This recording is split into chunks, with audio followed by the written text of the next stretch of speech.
નમસ્કાર, આપ જોઈ રહ્યા છો સંદેશ ન્યૂઝ. આપની સાથે હું ભાવિની અને મહત્વના સમાચારથી શરૂઆત. તો HMPV વાયરસ જે હવે ચીનમાં તો ઘાતક બન્યો છે, પરંતુ તેની એન્ટ્રી ભારતમાં પણ થઈ ગઈ છે.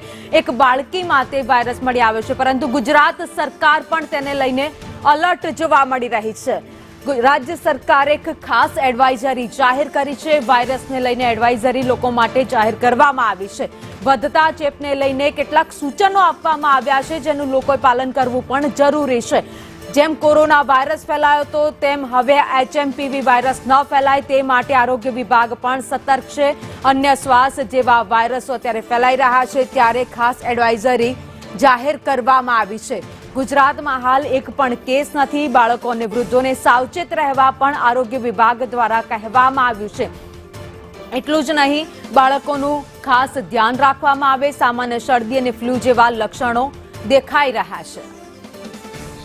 વધુ અપડેટ સાથે સંવાદદાતા હિરેન રાવલ અમારી સાથે જોડાઈ ગયા છે. હિરેન, HMPV વાયરસ જે ચીનમાં તો ઘાતક બન્યો છે, પરંતુ ભારતમાં આવે તે પહેલા જ ગુજરાતમાં પણ સતર્કતાના પગલાં લેવાઈ રહ્યા છે.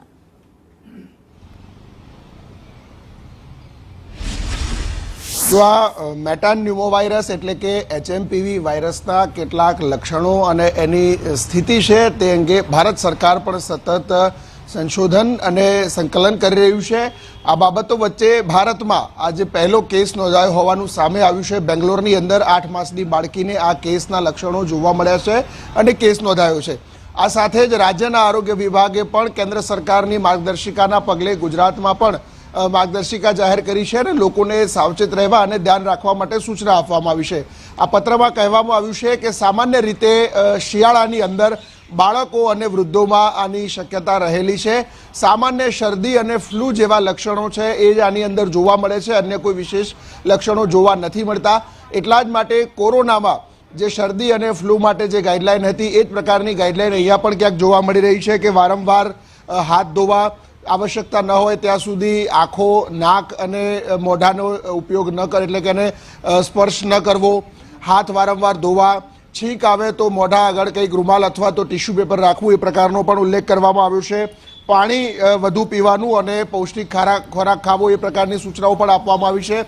એટલે સામાન્ય ફ્લૂના જે લક્ષણો હોય છે ને એની અંદર જે આવશ્યકતાઓ અને ધ્યાનમાં રાખવાની બાબતો છે એ જ પ્રકારના ડૂઝ એન્ડ ડોન્ટ્સ છે તે આરોગ્ય વિભાગ દ્વારા જાહેર કરવામાં આવ્યા છે.